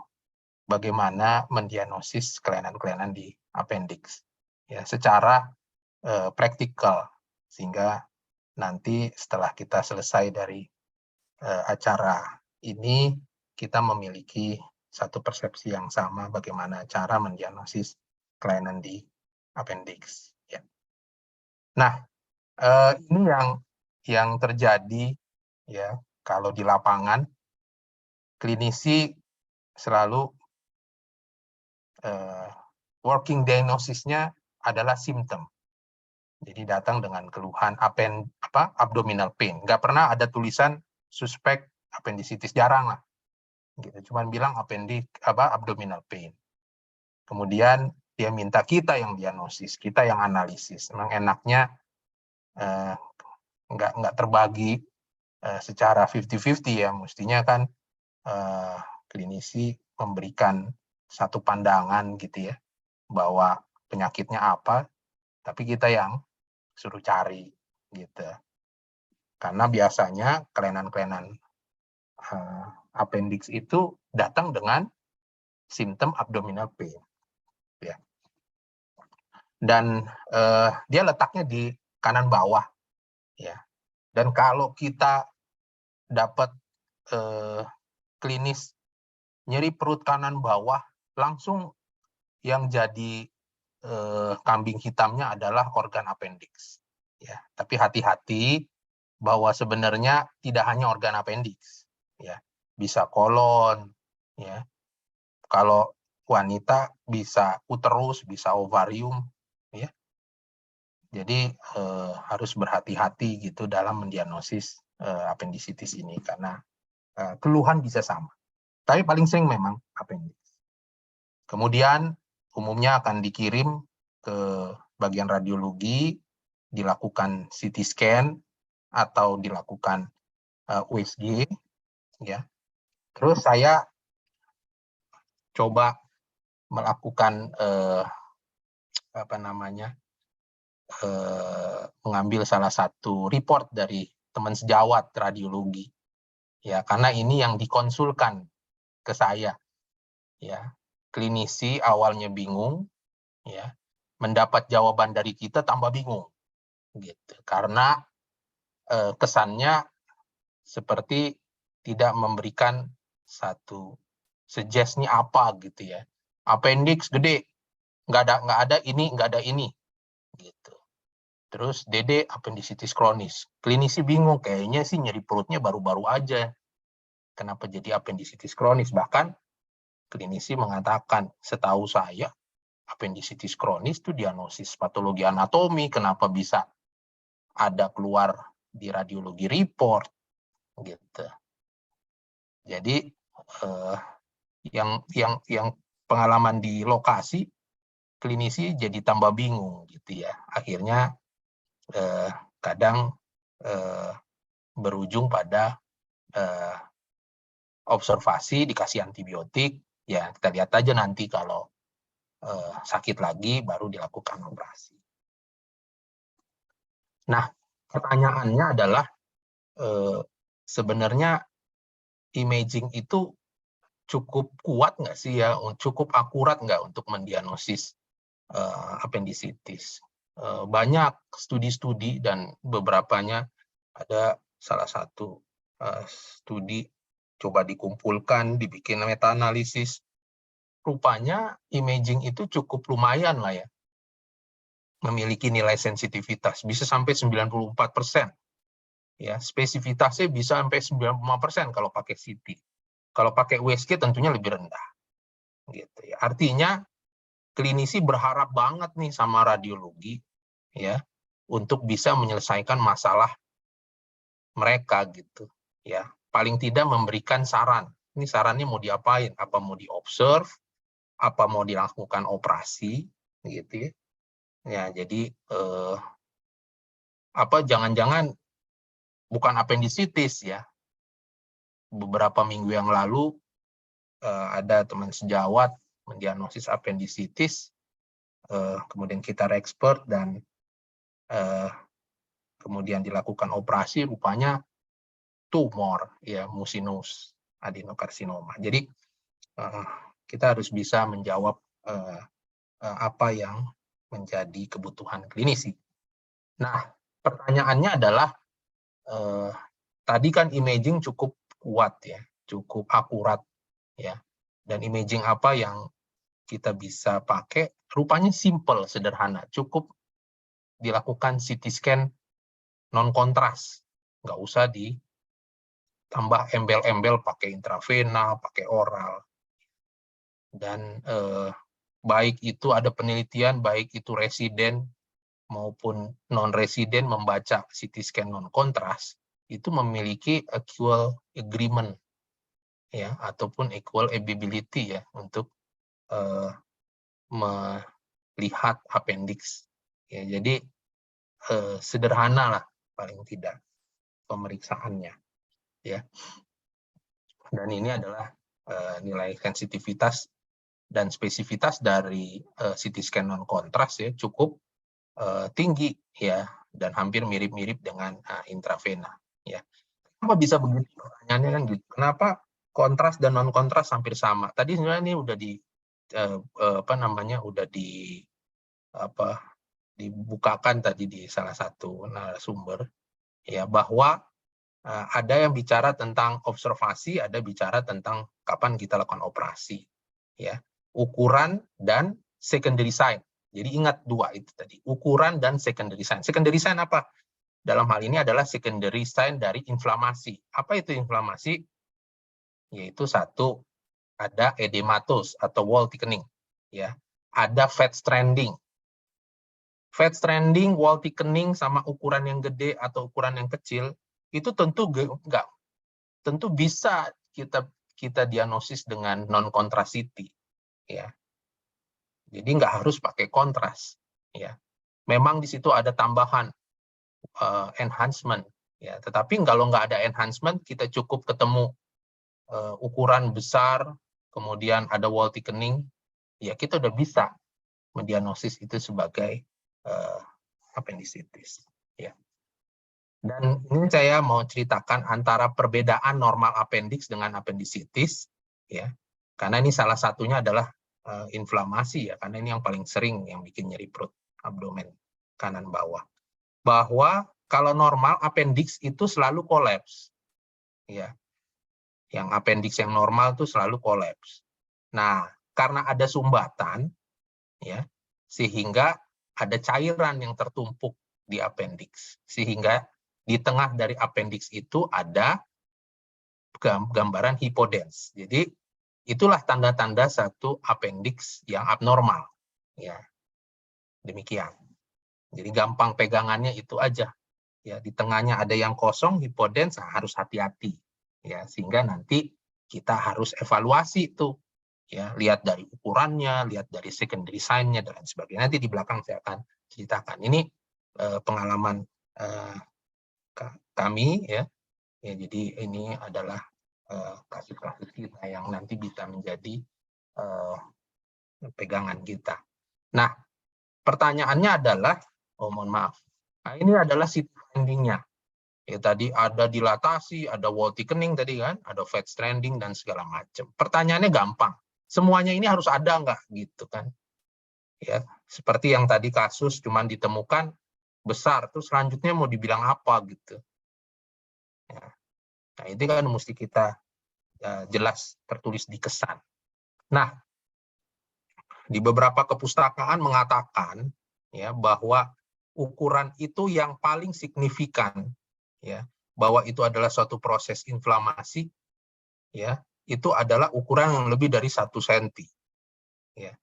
Dan ukuran yang lebih dari 1 cm ini kalau tidak ditemukan tanda secondary sign dalam inflamasi, itu kejadian appendicitisnya 51%. Probabilitas appendicitisnya 51%. Jadi kita mesti kasih tahu sama klinisi. Jadi kalau kasus kayak tadi, ya, misalnya appendixnya 1,1 cm, kemudian nggak ada proses inflamasi di sekitarnya, ya kita bilang adalah satu probabilitas, ya, appendicitis, ya, probable, ya. Pada kondisi itu boleh kita lakukan observasi karena judulnya kan probable, ya, appendicitis, ya. Makin kurang dari 1 cm, probable-nya makin rendah, ya, 17%. Saya kadang-kadang diskusi sama klinisi, saya kasih tahu aja, kalau begini ini probable-nya cuma 17%, gitu, cuma 51%, ya. Nah, ini salah satu kasusnya lah, ya, cuman kelihatan gede gitu doang, terus nggak ada fat stranding, ukurannya lebih dari 9 mili, ya, 1 cm. Ya, saya cuma bilang probable appendicitis, ya, yang tadi 51%. Silahkan nanti klinisi melihat kondisi sesuai dengan clinical finding, ya. Kalau clinical finding-nya mengarah ke appendicitis, silahkan open. Kalau enggak, ya boleh diobservasi. Pada pasien ini, ya, skor Alvarado-nya di bawah 7, maka itu dilakukan CT scan. Ya, karena kita bilang probable 51% kan 50-50. Ya, tetap dioperasi juga. Tapi apa hasilnya? Appendicitis. Ya, jadi sesuai dengan kepustakaan, ya, bahwa ukuran besar, ya, lebih dari 1 cm, walaupun tidak ada proses inflamasi, masih bisa sebagai suatu appendicitis. 50%. Tapi kalau di bawah 1 cm, makin rendah 17%. Saya sarankan kalau di bawah 1 cm tidak ada inflamasi, saya sarankan adalah observasi, bukan disuruh operasi. Ya, seperti pada kasus tadi, ya, 7 mm, ya, nggak ada inflamasi, ya sudah suruh observasi. Jangan cepat kita lakukan operasi. Ya, kita nggak nemuin appendix-nya. Di mana yang appendix-nya? Yang kita temuin adalah tanda-tanda inflamasi. Ya, nggak usah ragu. Yang kondisi seperti ini adalah suatu gambaran appendicitis yang sudah komplikasi. Ya. Jadi umumnya aksi udah nggak kelihatan, yang ada kelihatan udaranya lah, fesnya, kemudian phlegmonnya lah, dan lain sebagainya. Ya, dan ini bisa kita diagnosis sebagai appendicitis.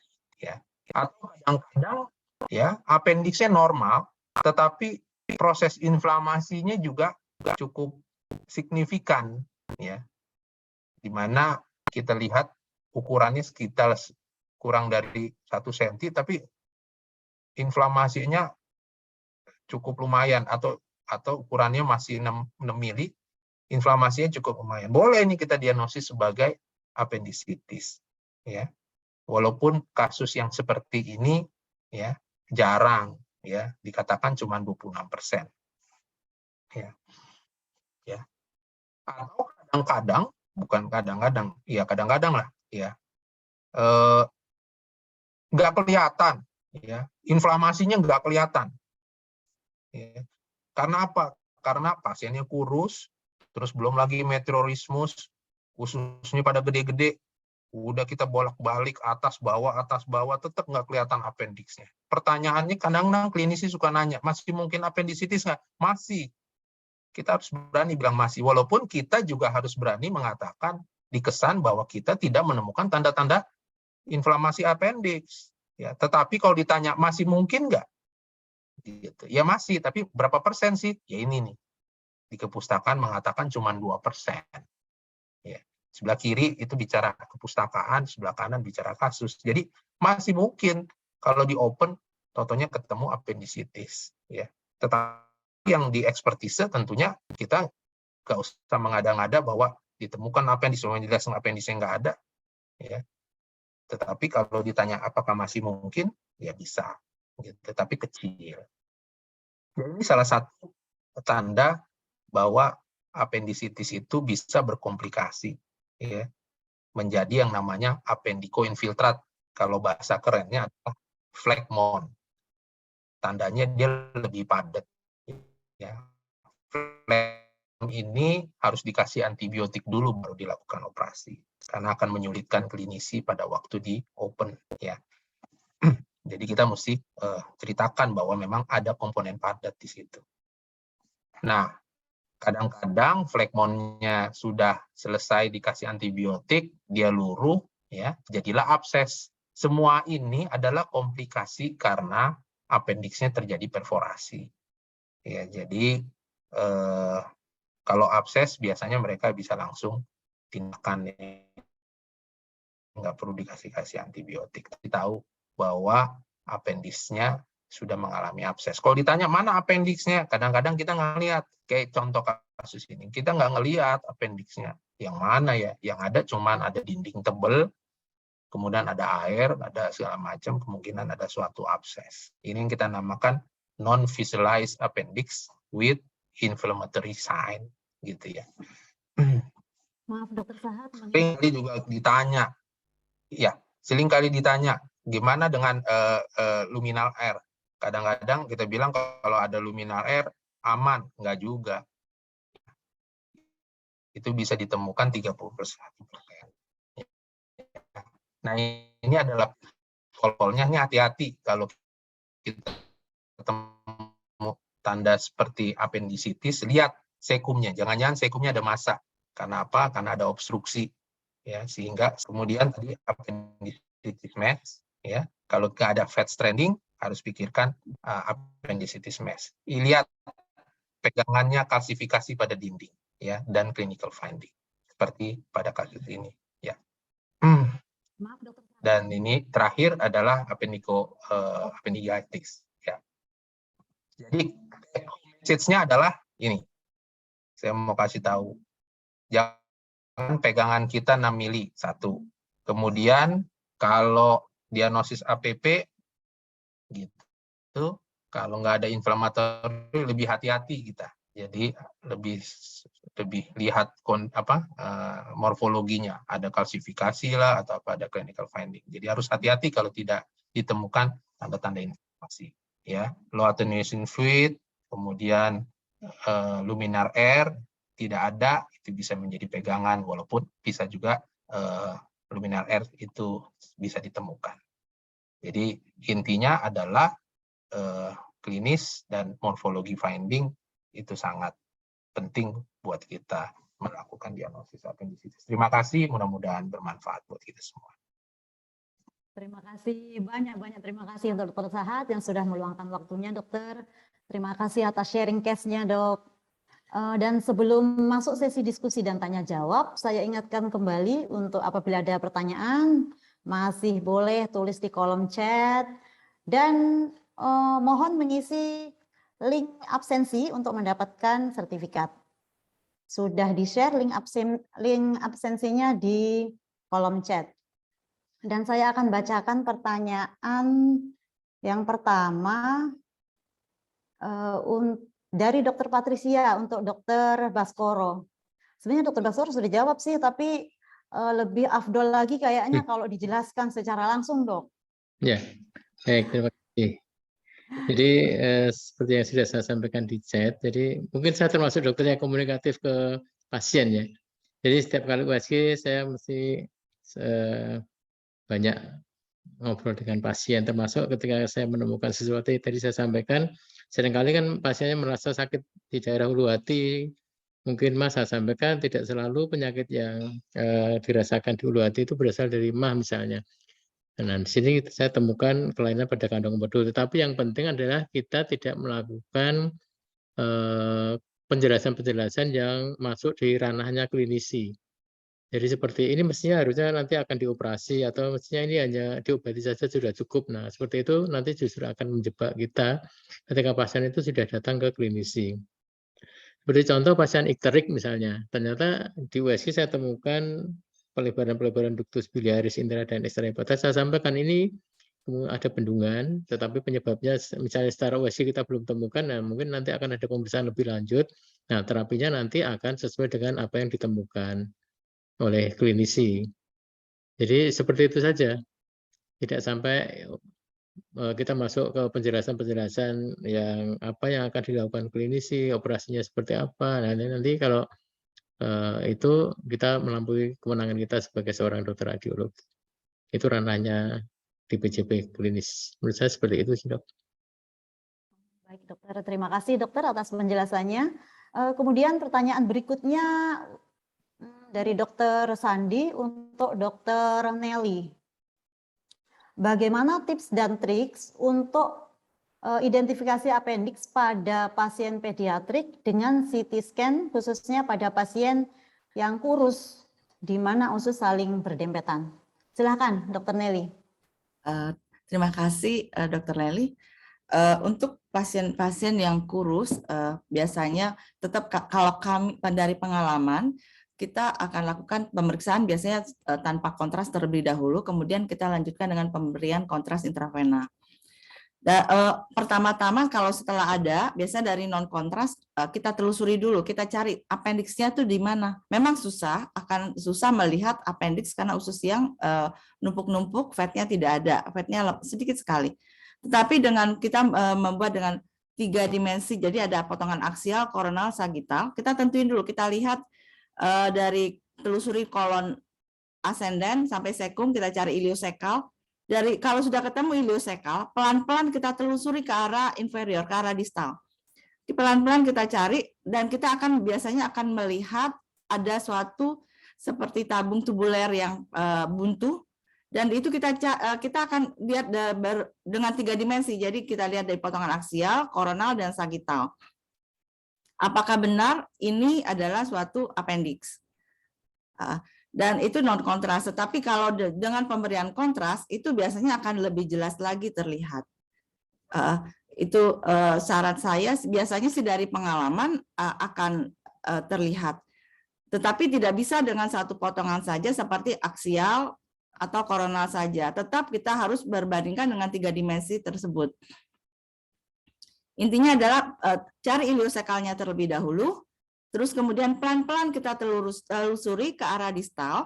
Nanti bisa kita akan temukan ada suatu tabung kecil yang muskulus appendix yang keluar dari sekum. Tentu saja ini dengan kita sudah anamnesis bahwa pasiennya tidak ada riwayat appendektomi sebelumnya atau itu harus kita tanya terlebih dahulu. Ataupun kalau memang sudah ada seperti tadi masih mungkin ada stam appendicitis, tapi tentu kita tetap harus mewaspadai, oh ya mungkin apakah memang sudah tidak ada stamnya kalau memang sudah dia dioperasi. Tetapi kalau belum dioperasi pelan-pelan kita telusuri. Saya kira itu mungkin ada tambahan dari Dokter Sahat. Silakan Dokter Sahat barangkali. Baik, terima kasih. Jadi tadi sudah diceritakan ya bagaimana cara melakukan pencarian appendix. Tapi saya mau tekankan juga bahwa jangan ragu-ragu juga untuk menulis non-visualized appendix. Gitu ya. Artinya yang tidak terlihat jangan diada-adain. Waduh, mau nggak mau nih mesti kelihatan nih, padahal kita udah cari baik itu dengan kontras nggak kontras. Bahkan ada satu penelitian mengatakan dikasih kontras sama nggak dikasih kontras untuk melihat visible appendixnya bisa sama. Gitu, penelitian yang tadi saya sudah ceritakan ya. Nah, untuk kondisi yang seperti itu ya kita katakan non-visualized appendix. Nah, berikutnya Nah, ini yang penting. Berikutnya yang kita cari kalau misalnya tidak terlihat appendix adalah tanda peradangan appendix. Ya. Fat stranding, kalau memang nggak kelihatan fat stranding, tadi saya sudah tulis di situ, lihat fascia sekitar appendix itu akan kelihatan di sisi lateral. Nanti kita lihat tuh kalau appendicitis, kalau ada inflamasi dia akan tebal gitu. Itu yang kita namakan fascia laterokonal atau mesoappendix. Nah, itu biasanya akan tebal ya, walaupun fat stranding-nya nggak ada karena memang pasiennya kurus, tapi umumnya fascianya itu ada di sisi lateral. Kalau sering-sering nanti lihat appendicitis, coba diperhatikan yang namanya fascia laterokonal tadi atau mesoappendix, dia biasanya menebal ya, bisa kelihatan di situ. Nah, itu kalau misalnya ada tanda begitu, kita harus tulis dan kita harus mencurigakan bahwa ini adalah suspek appendicitis. Nah, kalau misalnya tanda inflamasinya nggak ada, ya, terus dia non-visualized, gitu, ya tadi ada satu penelitian mengatakan kalaupun ada appendicitis ya cuma 2%, berarti kan kecil sebenarnya 2%. Ya. Ada lebih banyak adalah tidak ada apa-apa. Gitu. Jadi saya lebih suka menulis non-visualized aja. Jadi kesimpulannya gitu, non-visualized dengan tanda inflamasi dan non-visualized tanpa tanda inflamasi. Gitu. Dengan tadi probabilitasnya. Ya, ada yang 2%, ada yang 30%. Ya. Demikian mungkin yang saya bisa bagikan. Artinya kita jangan mencari-cari yang sebenarnya nggak ada, tetapi kita nanti tulis jadi ada gitu. Padahal nanti pas dioperasi sebenarnya normal. Gitu. Terima kasih. Baik dokter, terima kasih dokter Sahat, terima kasih dokter Nelly.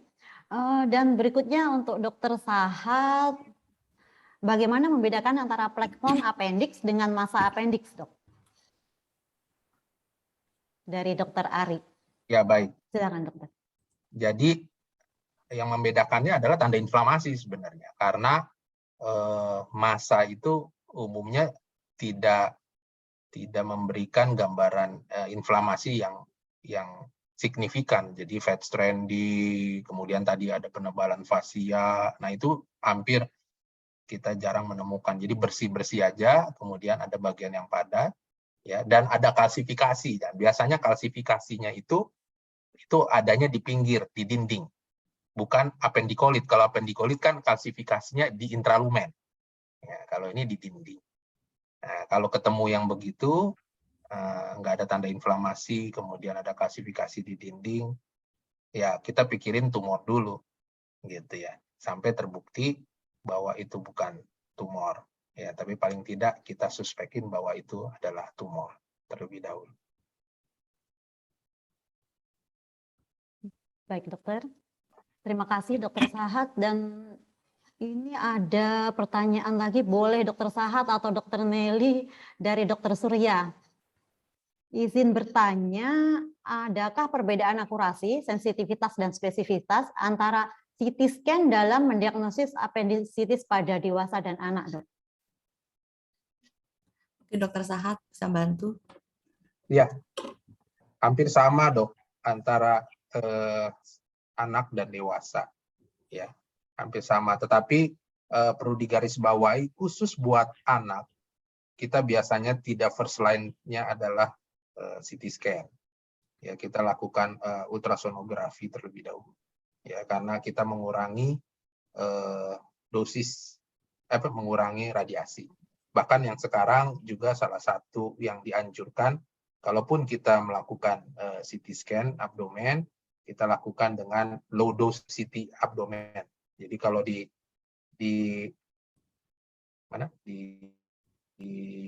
torak ada low dose CT torak, abdomen juga ada low dose CT abdomen, ya, untuk mengurangi dosis radiasi, ya, terutama pada anak-anak maupun usia muda.